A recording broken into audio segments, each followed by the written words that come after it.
बांग्लादेश में अराजकता मानो कम होने का नाम नहीं ले रही। एक और बंदे की खोपड़ी में गोली उतार दी वहां पे। इतने में बांग्लादेश में एक और नेता के ऊपर जानलेवा हमला हो गया है। दरअसल बांग्लादेश की नेशनल सिटीजन पार्टी एनसीपी के डिविजनल प्रमुख और पार्टी के केंद्रीय आयोजक मोतालेब शेखदार पर जानलेवा हमला हुआ है। बांग्लादेश के हालात क्यों संभलने नहीं पा रहे? सिर्फ पिछले साल से जो तब्दीली का सिलसिला हसीना वाजिद साहिबा की रुखसती के बाद शुरू हुआ, वो मुसलसल जारी है। हालात आपको बांग्लादेश के अंदर बेकाबू नजर आते हैं और पाक फौज के किरदार के वजह से भी बातें सामने आ रही हैं। इंडिया ने रिजेक्ट कर दिया है बांग्लादेश की इस असर्शंस को कि हम कोई किसी किस्म की भी इन्वॉल्वमेंट जो है वो कर रहे हैं या हमारी कोई इन्वॉल्वमेंट है। शेख हसीना कह रही हैं कि यूनिस के बस का नहीं है। मुझे लगता है यूनिस ही करवा रहा है ये सब। He is not the victim, he is the perpetrator. मैं ये कहना चाहता हूं, मोहम्मद यूनिस पूरी कोशिश कर रहा है। मोहम्मद यूनिस ने जान लगा दी है कि किसी तरीके से बांग्लादेश में आग लगे। इस घटना ने बांग्लादेश में बर्बाद हो चुकी सुरक्षा व्यवस्था को फिर से दुनिया के सामने उजागर कर दिया। जहां मोहम्मद यूनिस की सरकार बांग्लादेश के अंदर शांति व्यवस्था, सुरक्षा, अल्पसंख्यकों की अधिकारों की रक्षा, इन सभी पहलुओं पर फेल होती दिख रही है और देश को कट्टरपंथियों के हाथ में जलने के लिए छोड़ दिया है। और जब वहाँ इंतखाबात का ऐलान कर दिया गया कि 12 फरवरी 2026 को बांग्लादेश में इंतखाबात होने जा रहे हैं, रेफरेंडम होने जा रहा है, उससे अगले दिन एक स्टूडेंट रहनुमा जो कि इन तब्दीली के अमल में शरीक रहे और फ्रंट लाइनर रहे, उनका कत्ल हो जाता है और इंडिया मुखालिफ मुजाहरे बांग्लादेश में शुरू हो जाता है। क्या मुहर्रकात हैं इस वाक़े के और उसके बाद कितना ईजी होगा इंतखाबात में जाना बांग्लादेश के लिए? रशियन एम्बेसडर जो बांग्लादेश में है, उन्होंने कहा है कि 1971 में जब बांग्लादेश की इंडिपेंडेंस हासिल हुई थी तो इंडिया ने मदद की थी, सो रशिया ने भी सपोर्ट की थी। सो रशिया और इंडिया ने मिलकर बांग्लादेश बनाया था और हम इकट्ठे थे। सो ये जो रशिया है वो चाहता है कि ढाका और दिल्ली की टेंशन्स कम हो।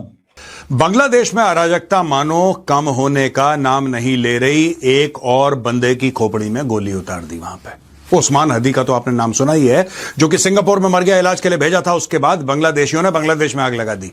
अब एक दूसरा है जिसकी खोपड़ी में उन्होंने गोली मार दी। अब कह रहे हैं कि क्रिटिकल है बट स्टेबल है। क्रिटिकल है बट स्टेबल है। हो ना हो फिर ये बोलेंगे भारत ने कुछ करवा दिया है। चलिए देखते हैं क्या हुआ है बांग्लादेश में। दोस्तों ये देखिए, NCP labour wing central leader shot in Khulna. A central leader of the labour wing of the national citizen party NCP, Mohammad Motaleb Shekhdar, age 42, was shot in Khulna around 11:45 a.m. today, Monday. The incident took place at a house in the Sona Danga area of the city. Saif Nawaz, an organizer of the NCP's Khulna Metropolitan Unit, told Pratham Alo that Motaleb Shekhdaar is a central organizer of the party's labor body, Jatiya Shramik Shakti, and divisional convener for the body in Khulna. दोस्तों ये जो बात कर रहे हैं ना प्रथम आलो की, प्रथम आलो वही मीडिया हाउस है जिसमें आग लगाई थी इन्होंने 3 दिन पहले। A divisional labor rally of the party was due to be held in Khulna soon, and he had been working on preparations for that. He was rushed to the Khulna Medical College Hospital in critical condition. Quoting doctors, the OC said Motaleb is out of danger. The bullet entered through one side of his ear, pierced the skin and exited through the other side. यानी कि इधर गई और इधर से बाहर आ गई। I mean, रफली ये लोग बोल रहे हैं, जितना मुझे समझ है, कि इसको कान में गोली लगी थी इसके, और कान में गोली लगने से फिर यहां से निकली। He is very lucky to have escaped brain damage, क्योंकि बीच में तो ब्रेन होता है। ये शायद हो सकता है कि बुलेट की जो ट्रैजेक्टरी है वो थोड़ी सी नीचे की तरफ चली गई हो, कि साइड से निकल गई, but he is an extremely lucky man. समझ रहे हैं? अब ये जो सारे का सारा जो इनकलाब मौचो है, जो कि पिछले साल जुलाई से अगस्त 2024 के बीच में वहां पे शेख हसीना के खिलाफ हुआ सारा, उसमें जो इंटरम यूएस गवर्नमेंट है वो कह रहे हैं जी कि ये वो करे। और सबसे बढ़ के एक और चीज भी हुई है कि वहां पे जो बांग्लादेश के होम एडवाइजर हैं, उन्होंने कहा है कि जी हादी उस्मान का जो किलर है वो उसकी लोकेशन का हमें नहीं पता, लेकिन वो इंडिया नहीं गया। समझ रहे हैं? So there is a lot more which is going on. बहुत कुछ है जो हो रहा है। और ये चीज जो है ना, मैं when I am looking at this, so I do see this thing as an important in many ways. मैं इसको बहुत ही अहम अंदाज से देख रहा हूं कि किस तरह जो चीजें हैं वो एस्टैब्लिश हो रही हैं। आप अगर सिर्फ इतना देखें कि रशियन एम्बेसडर का ये कहना बड़ी बात है, लेट्स नॉट इग्नोर दिस। इसको इग्नोर नहीं किया जाना चाहिए, इसको इग्नोर नहीं किया जाना चाहिए। और आप देखें, ठीक है जी, ये बांग्लादेश के अंदर जो रशियन एम्बेसडर है, इट मींस कि इंडिया ने रशिया को ये कहा है कि इसमें थोड़ा इंटरवीन करें, आप हमारी हेल्प करें। ये अमेरिकन जो हैं वो उनका ये उन्होंने क्राइसिस क्रिएट कर दिया हमारे, क्योंकि सारा इंडिया एक ही बात करता है, सारा इंडिया एक ही बात करता है, और वो ये कहता है जनाब कि CIA और ISI का ऑपरेशन था।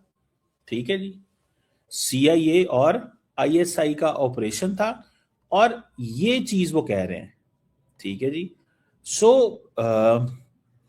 मुझे ये लगता है कि this is not going to be the situation. ये वो सिचुएशन ऐसे नहीं होगी जो है। ठीक है, सो अगर वो जिसे कहेंगे ना, अगर आप सिर्फ ये देखें कि एक तरफ हम ये देखते हैं कि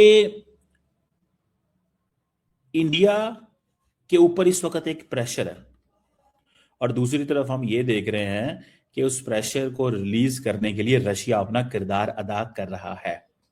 नमस्कार दोस्तों, जय हिंद। दोस्तों, बांग्लादेश भी पाकिस्तान के रास्ते पर तो पहले ही निकल चुका था, अब उसके परिणाम भी सामने आने लगे हैं, जिसे देखने के बाद पूरे पाकिस्तान में हलचल सा मच रहा है, क्योंकि वहां हर दिन उस व्यक्ति की हत्या हो रही है जिससे यूनुस सरकार को फायदा हो रहा है, और वो अपने जीतने के लिए किसी भी हद तक जा सकता है और किसी को भी मरवा सकता है।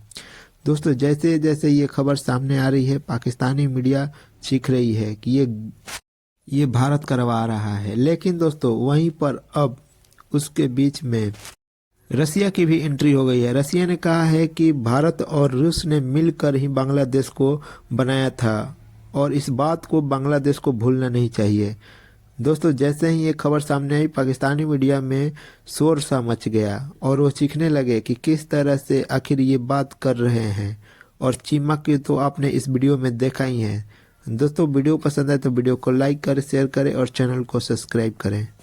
ये आप जरा सुने जो Russian ambassador which has already been created between the two nations, Bangladesh and India. But of course, we are monitoring this situation because this is important for both countries and for the region also, for South Asia also. This is the geopolitical aspects and implications which negatively will followed by any not result-oriented test. We read the statement of the South Bloc. We